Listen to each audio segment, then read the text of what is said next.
설교하려고 합니다. 오늘 본문 9절에 밤새도록 올라가 갑자기를 오늘 말씀의 제목으로 삼습니다. 이 말씀이 저와 여러분의 삶이 되기를 바랍니다. 여리고와 아이성이 차례로 이스라엘에 함락되더니 기브온마저 이스라엘과 화친을 맺었다 하는 소식이 알려지자 가나안 남쪽에 있는 여러 족속들에게는 두려움이 엄습했습니다. 무엇보다 크고 강한 성으로 유명했던 기브온이 싸워볼 생각도 안 하고 스스로 항복을 자청했다는 사실은 그들에게 충격 그 자체였습니다. 그러자 당시 예루살렘의 왕이자 가나안 남부의 맹주였던 아도니세덱이 결단을 내립니다. 같은 아모리 족속인 헤브론, 야르뭇, 라기스, 에글론 왕들을 불러 모아서 기브온을 함께 치기로 한 겁니다. 가나안 입장에서 보면 기브온은 배신자인 셈이죠. 기브온을 응징함으로써 혹시 모를 추가적인 이탈을 막고 그 기세를 몰아 이스라엘을 치려고 합니다. 더군다나 예루살렘은 기브온에서 아주 가까이에 있습니다. 한 10km밖에 떨어져 있지 않아서 기브온을 지나면 이스라엘의 다음 공격 목표는 예루살렘이 됩니다. 그런 이스라엘을 앉아서 기다리는 것보다는 먼저 기브온을 치고 그 기세를 몰아 이스라엘을 공격할 생각입니다. 아모리 연합군의 공격을 받은 기브온이 길갈에 있는 여호수아에게 사람을 보내어 도움을 청합니다. 당신의 종들 돕기를 더디하지 마시고 속히 우리에게 올라와 우리를 구하소서.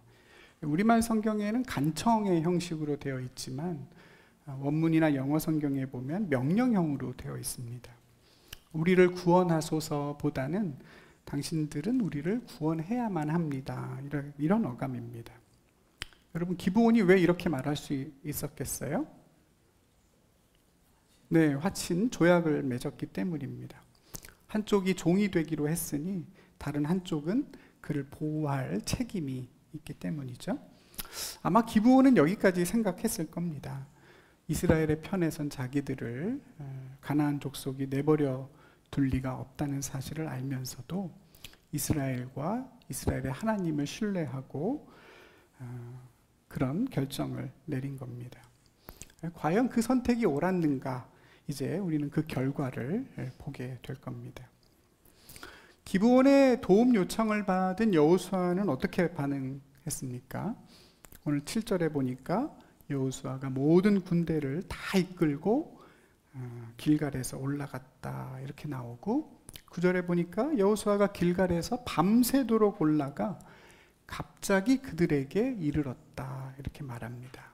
그러니까 소식을 듣자마자 전군이 다 같이 밤새 기브온으로 달려갔죠. 갑자기 적 앞에 이르렀다 하는 말의 의미는 이스라엘이 얼마나 신속하게 움직였는가를 알 수 있습니다. 아마 아도니세덱도 이스라엘이 기브온을 도우러 올 줄은 알고 있었겠죠. 그런데도 와도 너무 빨리 왔습니다. 갑자기 그들 앞에 이스라엘 군대가 나타났습니다. 길갈에서 여호수아가 있는 길갈에서 기브온까지는 한 30km 정도의 거리입니다. 그런데 기브온이 해발 800m 산지에 있다고 말씀을 드린 기억이 납니다. 가는 길 대부분이 오르막입니다. 무장한 군대가 밤새 오르막을 30km 행군해 나간다는 게 무슨 뜻인지 아마 군에 다녀오신 분들은 대충 아실 겁니다. 행군 자체만으로도 보통 어려운 일이 아닙니다. 지금은 어떤지 모르겠습니다만 제가 군에 입대했을 때만 해도 논산훈련소에서 제일 마지막으로 받았던 훈련이 30km 야간 행군이었습니다. 점심 먹고 오후에 출발해서 다음날 새벽에 돌아오는 코스인데요. 꽤 어렵습니다. 밤이 되면 무엇보다 졸려서 거의 좀비처럼 걸어갑니다. 자면서 걷고 걸으면서 자는데 사고도 그래서 많이 납니다. 눈을 감고 가다 보니까 앞에 뒤에 있는 전우와 발이 엉켜서 넘어질 때가 많고, 또 길 옆에 있는 배수구나 또 논두렁으로 이렇게 다 굴러 떨어지는 일도 비일비재합니다. 군장을 메고 총을 들고 가기 때문에 정말 큰 사고로 이어질 때도 있습니다. 그렇게 행군을 다 마치고 나면 어떤 상태가 되느냐? 사실상 전투는 불가능합니다.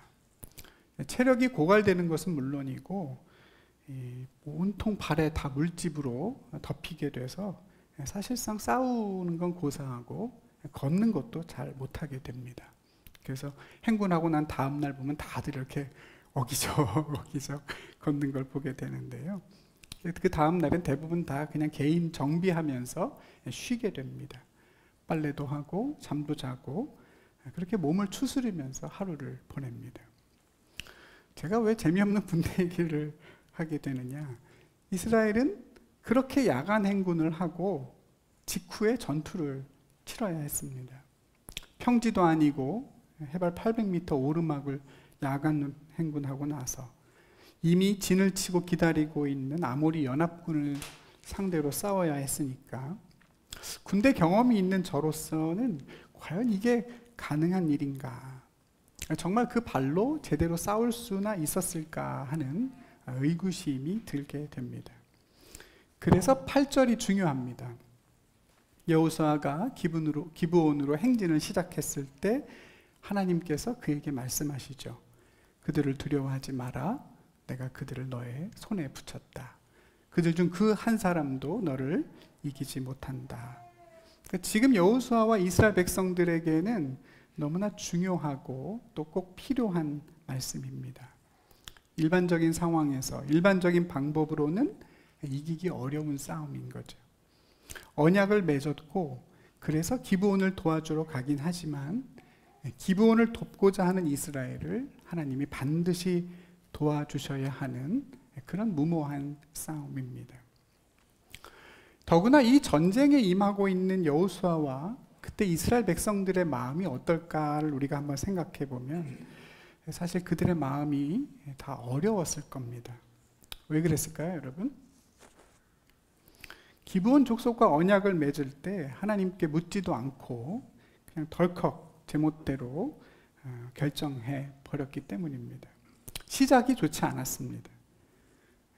속아서 맺은 언약이고 하나님의 뜻에 명백히 어긋난 일입니다. 그런 결정을 내린 리더들을 백성들이 원망했다고 성경에 나오죠. 기도도 안 해보고 이런 결정을 하더니 이런 위험을 자초하고 내 이럴 줄 알았다. 아마 백성들 속에는 불평과 불신의 마음이 있었을지도 모릅니다. 그걸 알고 있는 여호수아 역시도 마음이 어렵기는 마찬가지 아니었을까요? 그런 상황에서 하나님이 여호수아에게 말씀하신 겁니다. 내가 그들을 너의 손에 붙였다. 두려워하지 마라. 그러니까 이런 말씀이 그 당시 여호수아에게 얼마나 큰 힘이 됐을지. 그런 얘기는 전쟁 때마다 늘 하신 얘기지만 그러나 이번에는 전혀 달랐을 겁니다.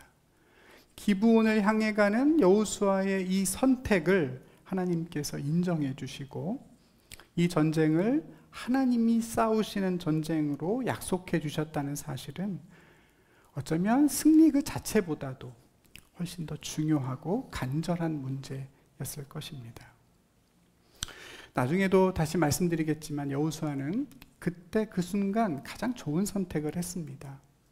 이미 언약을 맺었고 상황이 어떠하든 이젠 그 약속에 충실해야 합니다. 하나님의 언약, 이름으로 맺은 언약입니다. 최선을 다해 신실해야 하고 그렇게 반응함으로써 이스라엘이 믿고 있는 하나님이 어떤 하나님이신지를 아직 하나님을 모르는 가나안 백성들에게 증언해야 합니다. 다행히 여호수아와 이스라엘 백성들 모두 이 일에 다시 하나가 됐습니다. 비록 시작은 좋지 않았지만 지금 주어져 있는 여건과 환경 속에서 최선의 길을 찾아 함께 힘껏 걸어갔습니다. 우리가 앞에서 봤던 기브온의 모습과 비슷하죠. 지금 여기서 나에게 무엇이 가장 좋은 선택일까? 그걸 고민하고 생각해서 그 길을 걸어가는 것입니다.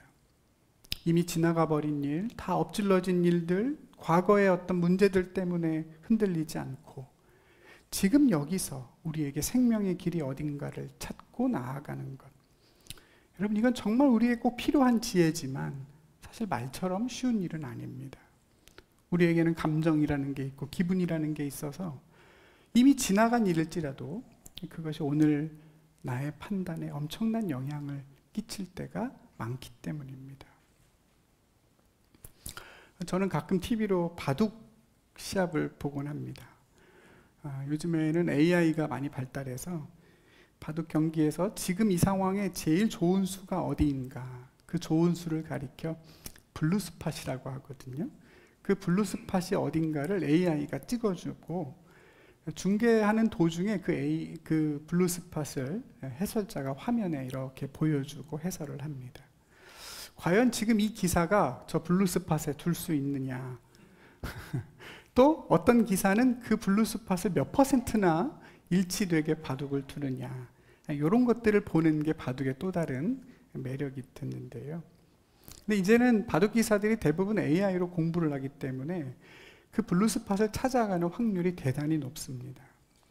그런데 초인류 기사, 우리나라의 신진서와 같은 세계 초인류 기사들조차 그 블루스팟을 놓치고 갑자기 엉뚱한 수를 두게 될 때가 꼭 찾아오게 됩니다. 여러분, 그게 언제일 것 같습니까? 내가 두었던 수 중에 뭔가 문제가 있다는 걸 발견했을 때입니다. 내가 실수했다 하는 걸 알아차렸을 때. 방금 전까지 완벽하게 수를 두어 오던 사람도 내가 뭔가를 잘못했구나라는 생각을 하는 순간 여지없이 흔들립니다. 사실 사람끼리 두는 경기이고 내가 실수해도 만회할 수 있을 거고 또 내가 상대방보다 더 잘 두어왔다고 한다면 이제부터가 시작인데도 사람은 내가 실수했다는 사실을 인지하는 동시에 갑자기 딴 사람이 됩니다. 이상한 수를 막 남발하죠. 그래서 사람이 AI를 못 이깁니다. AI는 그런 감정적인 소비가 전혀 없고 오직 지금 현재의 상황 속에서 최선의 수를 찾아내는 일에 집중하기 때문입니다. 내가 잘못했다고 해서 자책하지 않고 내가 잘했다고 해서 교만하지 않습니다. 온전히 현재를 살아가고 지금 이 순간에 집중합니다. 제가 무슨 AI 예찬론자 같이 되어버렸지만, 근데 인간은 그게 어렵습니다. 감정과 기분이 있기 때문에 지금 이 상황에 집중한다는 게 대단히 어렵고 거의 불가능에 가깝습니다. 그래서 오늘 본문을 보면서 정말로 하나님을 믿고 신뢰하는 사람은 다를 수 있다는 것을 보게 됩니다. 여호수아와 이스라엘 백성들이 보여주죠. 이미 엎질러진 물, 거기에 집중하는 것이 아니고 지금 상황 속에서의 최선의 길을 찾습니다. 지금도 나와 함께하고 계시고 나의 모든 것을 합력해서 선을 이뤄내실 하나님을 신뢰하는 사람은 지난 모든 시간과 앞으로의 모든 염려를 하나님께 맡기고 지금의 시간에 집중할 수 있습니다. 오늘 나에게 가장 좋은 길을 선택하고 그 길을 향해 힘껏 나아갈 수 있기 때문에 그런 성도를 세상이 이기지 못한다고 저는 믿습니다. 그날 밤 여호수아와 이스라엘 백성들이 택한 가장 좋은 길은 언약에 대하여 신실하고 끝까지 책임을 지는 것입니다. 비록 내가 속아서 한 언약이지만 전심으로 언약을 지켰습니다. 이스라엘의 피해를 줄여보기 위해서 소수의 병력만 보낸 게 아닙니다. 내 이익을 계산하고 내 손해를 계산하고 궁리하지 않죠. 즉시 보냅니다. 내가 기도해보고 가겠다 핑계대지 않습니다. 소식을 듣자마자 즉시 기브온으로 향했고 그렇게 출발한 여호수아를 향해 하나님이 승리를 약속하십니다. 여러분, 이미 언약 다 맺어놓은 상황인데 여기서 하나님께 기도하는 건 아무 의미가 없지 않습니까? 하나님, 속아서 한 언약인데 가야 되나요? 말아야 되나요? 이건 기도라기보다는 자기 합리화에 가깝습니다. 가고 싶지 않으니까 기도를 핑계대는 것이죠. 묻고 듣는 신앙은 이럴 때 쓰는 게 아닙니다. 이미 우리에게 주신 말씀, 성경의 말씀보다 더 명확한 응답은 없기 때문입니다. 성경은 뭐라고 말하죠? 사람이 하나님 앞에서 서원했거나 결심하고 약속한 것들은 깨뜨리지 말고 이행해야 한다. 민수기에 나오는 말씀이고, 약속한 것은 나에게 해로울지라도 변하지 말라. 그런 신실한 사람이 주의 장막에 머무를 자라고 성경은 강조합니다. 여러분, 성경에서 드러나 있는 하나님의 뜻과 상관없이 단지 내가 원하는 답을 얻기 위해 하나님께 구하는 것은 사실상 의미가 없는 기도입니다. 차라리 그보다는 내 마음을 바꿔주시기를 기도하는 편이 더 좋습니다. 하나님은 변하는 분이 아니기 때문입니다. 우상은 변합니다. 상황에 따라 기분과 말이 달라지고, 그래서 우상의 기분을 맞춰주기 위해 사람이 다른 일을 해야 되는 겁니다. 그러나 하나님은 다르십니다. 신실하시고 그 말씀은 변함이 없습니다. 회전하는 그림자처럼 이리저리 그 모습이 달라지지 않는다고 성경은 말하죠. 언약에 대하여 끝까지 한없이 신실하신 분이 우리가 믿는 하나님이십니다. 여러분, 곧 있으면 성탄절이 다가옵니다만, 여러분, 성탄절이 결국 어떤 날입니까? 어떤 날이죠? 이스라엘과 열방을 구원할 메시아를 내가 반드시 보내겠다는 하나님의 약속이 이루어진 날 아닌가요? 그죠? 하나님의 언약이 어디까지 신실한가를 보여주는 날입니다. 아시는 것처럼 그 약속은 저 멀리 아담과 아와가 범죄했던 에덴 동산으로까지 올라갑니다. 내가 너로 여자와 원수가 되게 하고 내 후손도 여자의 후손과 원수가 되게 하리니 여자의 후손은 내 머리를 상하게 할 것이요 너는 그의 발꿈치를 상하게 할 것이니라. 하나님이 누구에게 한 말이에요? 뱀에게 하신 말씀이죠. 그 말씀 그대로 당신의 아들을 여자의 후손으로 이 땅에 보내셨고, 그 후손이 사탄에게 발꿈치를 내어주고 그 머리를 밟았습니다. 사탄에게 하신 약속까지 성실하게 이루신 셈입니다. 우리에게 성령을 보내주신 것도 오랜 약속을 이루신 일이죠. 실은 성경 전체가 다 하나님의 약속이라고 볼 수 있습니다. 한 번 하신 약속은 어떤 일이 있어도, 아무리 시간이 오래 걸려도 반드시 이루시는 분이 하나님이시고, 그렇게 주님은 우리에게 다시 오셔서 우리의 생명을 완성하실 것입니다. 사랑하는 여러분, 성도가 마땅히 닮아가야 할 우리 아버지의 모습은 신실함입니다. 하나님을 믿는 우리의 삶에서 하나님의 신실함이 배어 나와야 합니다.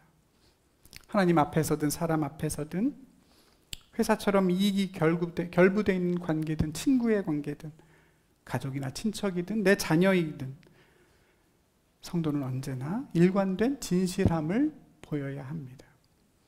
약속에 충실하고 끝까지 책임지는 삶을 힘껏 살아내야만 합니다. 그렇게 살면 신용이 좋아지고 세상에서 인정받고 성공한다는 얘기가 아닙니다. 손해볼 일이 많고 실패할 때도 있겠죠.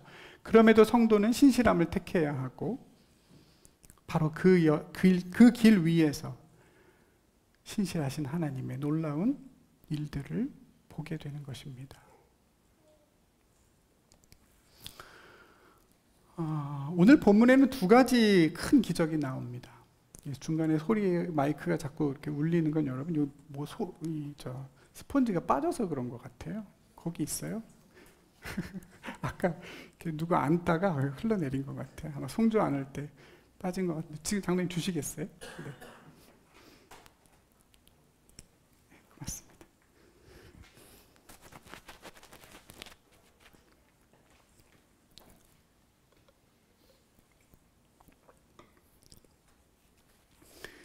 오늘 본문에는 두 가지 큰 기적이 나옵니다. 둘 다 어떤 합리적인 설명이 불가능한 엄청난 기적입니다. 하나는 큰 우박이 내려서 도망가는 아모리 족속을 친 것입니다.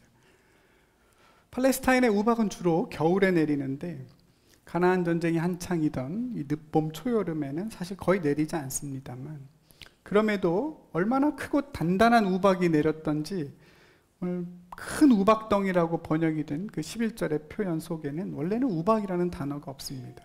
큰 돌들이라고 되어 있어요. 제가 가지고 있는 좀 큰 성경에 보니까 그 우박이라는 말이 아주 작은 글씨로 적혀 있습니다.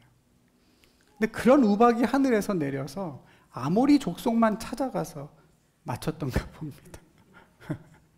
GPS가 탑재된 우박도 아닐 텐데, 이스라엘의 자손보다 이스라엘 자손의 칼에 죽은 사람보다 우박에 죽은 자가 더 많았습니다. 아모리 사람들은 비탈길을 따라 내려가며 도망가고 있었고, 그 뒤를 이스라엘 백성들이 쫓아가고 있었으니까 우박은 분명히 그 앞에 있는 아모리 족속을 뒤따라가면서 내렸을 건데, 참 놀랍고 신비할 따름입니다. 하나님의 신실하심을 믿고 약속을 지키러 가는 길에 경험한 하나님의 기적입니다. 뒤에 나오는 기적은 훨씬 더 심각합니다. 여호수아가 하나님께 기도했더니 태양과 달이 멈춰서 낮이 계속됐습니다. 아모리 연합군 전체를 다 섬멸하는 데는 한나절로 부족했고, 해가 져서 이제 전투를 중단했다가는 애써 잡은 승기를 놓칠 수가 있기 때문에 전투가 다 끝날 때까지 하나님 해와 달을 멈춰 주십시오. 태양은 기브온 위에, 달은 아얄론 골짜기 위에 머무르게 해달라는 그 여호수아의 기도를 하나님이 들어주셨습니다. 어떻습니까, 여러분? 여러분은 이 말씀을 그대로 다 믿으실 수 있습니까?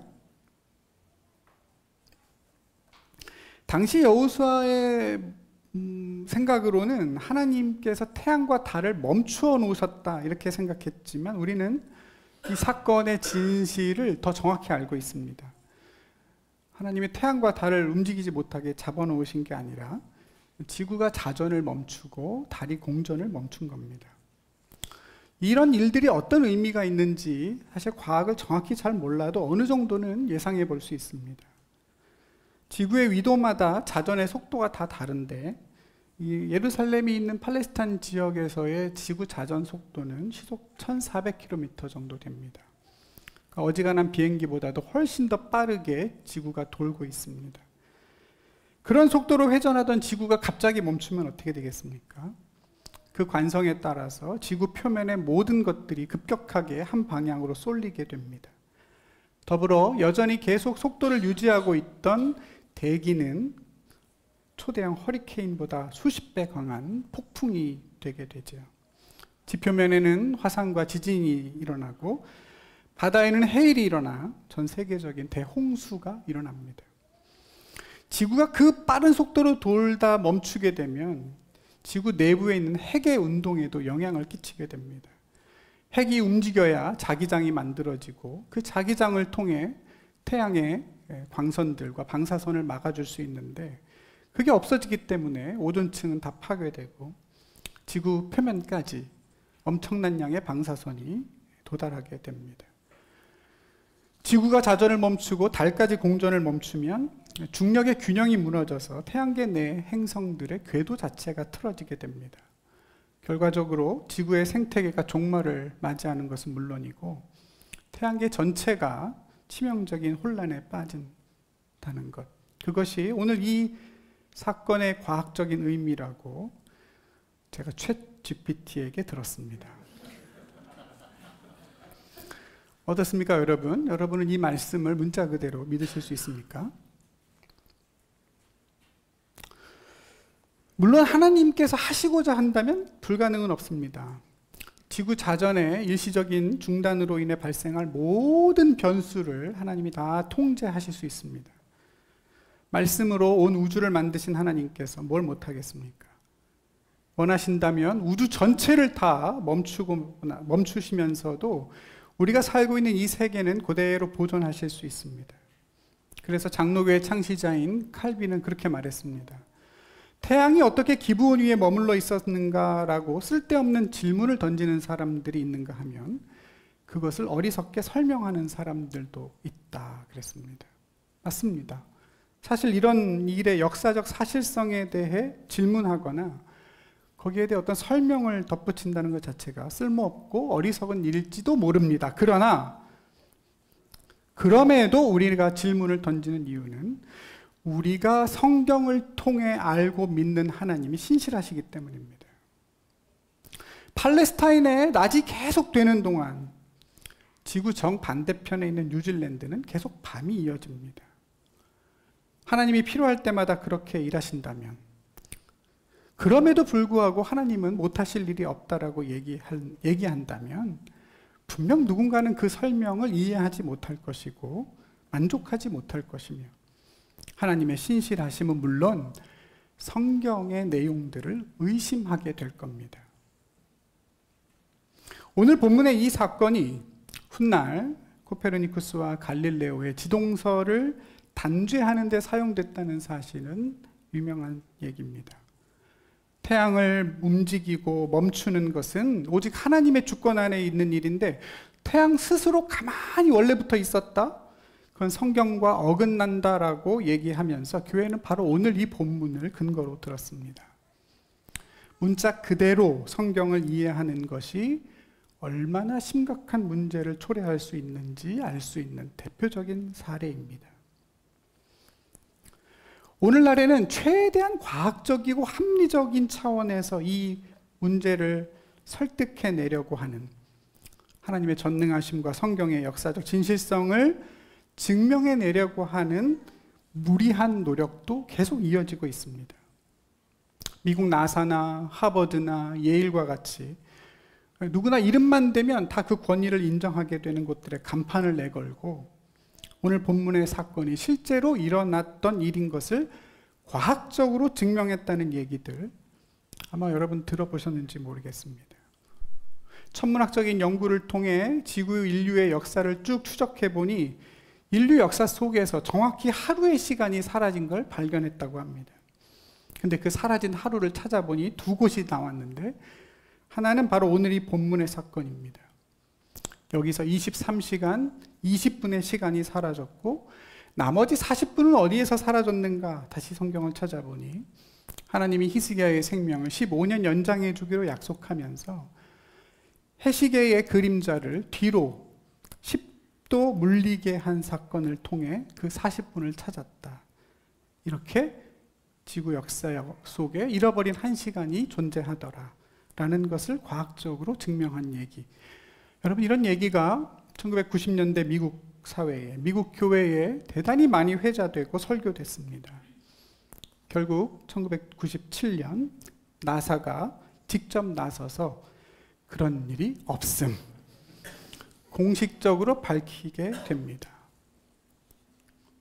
그럼에도 불구하고 여전히 과학을 통해 성경을 증명해내기 위한 여러 비과학적인 노력들이 지금도 끊임없이 계속되는 실정입니다. 성도들은 혼란에 빠지고 성경을 좀 더 진지하게 읽어내려는 사람들은 오히려 하나님에게서 멀어지는 일들이 계속 생겨납니다. 이런 일들이 발생하는데 저변에는 중요한 신학적 문제가 깔려 있습니다.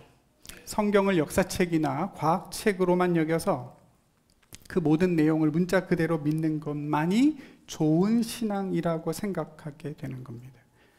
여러분, 그렇게 될 때 제일 큰 문제점은 그 기적 안에 담겨있는 진지한 하나님의 메시지를 깨닫고 또 하나님을 온전히 알아가려는 노력보다는 그 기적 자체에만 매몰돼서 그 기적을 믿을 수 있느냐 없느냐 하는 아주 단편적인 신앙으로 굳어져 간다는 점에 있습니다. 말씀드린 것처럼 하나님께서는 이 세계를 안전하게 보존하시면서도 얼마든지 본문의 기적을 행하실 수 있습니다.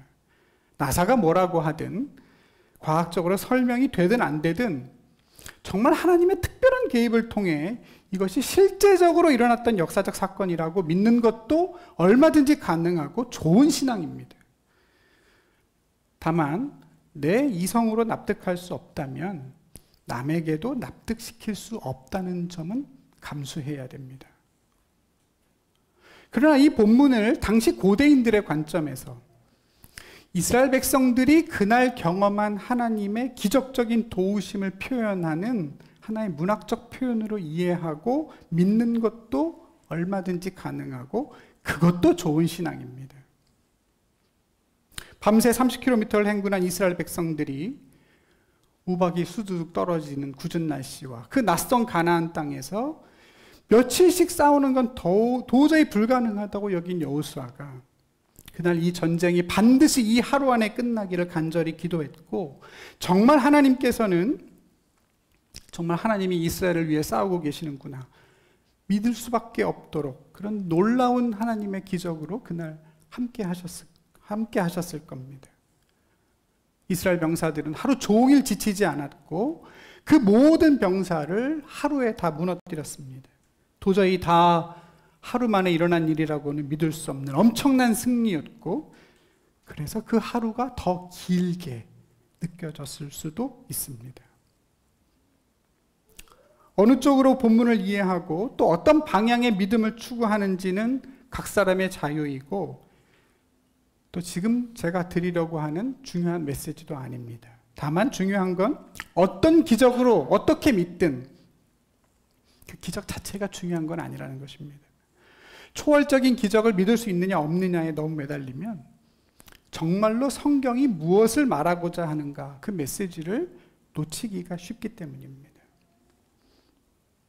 여러분, 지구의 자전이 하루 동안 멈춘, 그래서 하루가 이틀이 된 이 사건은 정말로 놀라운 사건이고 위대한 일입니다. 그렇지 않습니까? 아마도 성경에 나오는 모든 기적 중에서 가장 놀라운 사건이 아닌가, 저는 개인적으로 그렇게 생각합니다. 홍해가 갈라지거나 요단강이 갈라져서 마른 땅을 건넌 것과는 비교가 안 됩니다. 나아만 장군이 요단강에 7번 들어갔다 나왔다 했더니 나병이 나았다. 사렙다 과부의 밀가루통, 기름통이 다하지 않았다 하는 것과도 차원이 다른 기적입니다. 그런데 여러분 한번 생각해 보십시오. 지금 제가 말씀드린 그런 기적들은 성경에 계속 나옵니다. 예수님도 그 기적을 언급하면서 그 기적의 의미를 설명해 주시죠. 근데 여러분, 오늘 이 놀라운 기적은 왜 성경에 다시 한번 등장하지 않는 걸까요? 하나님의 전능하심을 설명하는 데는 이보다 더 좋은 역사적 사건이 없지 않습니까? 그런데 한 번도 나오지 않습니다. 지금은 존재하지 않는 어떤 야셀의 책이라는 정체불명의 책에 기록됐다는 것 외에는 그 어디에도 남아있지 않다는 사실이 뭘 의미하겠습니까? 이 기적 자체가 중요해서 기록한 게 아닙니다. 이 기적을 통해서 여호수아와 이스라엘 백성들이 어떤 하나님을 만났고 경험했는지가 더 중요하다는 뜻입니다.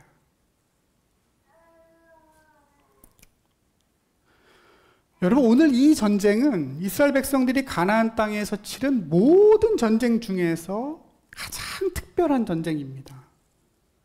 이스라엘 자신을 위해 나가서 싸운 게 아니라 기브온을 살리러 간 전쟁이기 때문입니다. 언약에 기초한 전쟁이었지만 그 언약은 그 과정 자체가 흠결이 많았습니다. 마음이 하나로 모이기 어려웠고, 그래서 결과를 장담할 수 없는 전쟁을 시작한 겁니다. 근데 여러분 어떻습니까? 하나님이 그런 전쟁을 통해서 전무후무한 승리를 허락해 주셨습니다. 전쟁의 과정도 기적이었고 그로 인한 결과도 기적입니다. 여러분, 한 방에 5의 왕들을 무찔러 버렸습니다. 일타오피죠. 이 승리를 통해 전체 가나안 전쟁의 승기가 넘어와 버립니다. 이날을 기점으로 가나안 전쟁의 승패가 사실상 결정났습니다. 유명무실해진 가나안 남부를 정복하는 이야기가 이 10장 후반부에 간단하게 나오고, 11장에 가면 가나안 북부를 정복하는 얘기가 나옵니다. 12장에 가보면 그렇게 정복한 모든 왕들의 이름이 쭉 나오고, 13장에 가면 모든 싸움이 끝나고 정복한 땅을 분배합니다. 더는 전쟁에 관한 내용 자체가 없습니다. 그럴 필요도 없었다는 뜻이죠. 오늘 이 승리가 너무나 중요했고 완벽했다는 뜻입니다. 이 사건이 이스라엘 백성들에게 얼마나 중요했으며 그날 밤 여호수아와 이스라엘 백성들의 선택이 얼마나 하나님의 마음에 합했는가를 충분히 헤아릴 수 있습니다. 사랑하는 여러분, 저는 오늘 이 종이 되겠다고 자처한 기브온을 구하러 밤새 달려가는 여호수아와 이스라엘 백성들의 모습을 통해서 우리를 약속대로 구원하시기 위해 오신 예수님의 모습을 봅니다. 역사의 긴 어둠을 뚫고 주님은 어느 날 갑자기 우리 앞에 오셨습니다. 세상이 아니라, 돈이 아니라 예수를 주로 고백하는 그 백성들에게 하나님, 당신의 종 돕기를 더디 마시고 속히 오셔서 우리를 구해 주십시오. 기도하는 자녀들을 향해 하나님이 지금도 어떻게 우리에게 달려오고 계신지 여러분, 우린 이 본문을 통해 확인할 수 있지 않습니까?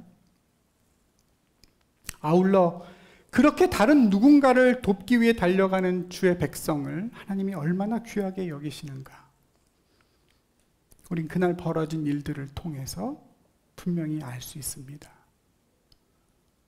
누군가의 짐을 덜어주기 위해 오르막을 자처하는 삶, 누군가에게 빛을 전하기 위해 밤길을 달려가는 삶, 내가 한 약속을 끝까지 책임지는 삶을 살기 위해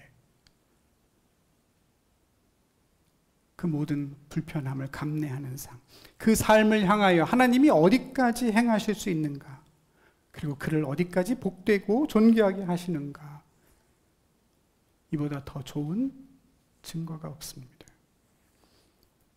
하나님께 묻지도 않고 맺은 언약에 대해 이렇게 신실하고 그걸 위해 치른 전쟁에서도 하나님이 이렇게 역사하신다면, 우리가 정말 하나님의 말씀 앞에 바로 서서 누군가에게 신실하게 반응할 때 하나님은 우리에게 어떻게 행하시겠습니까?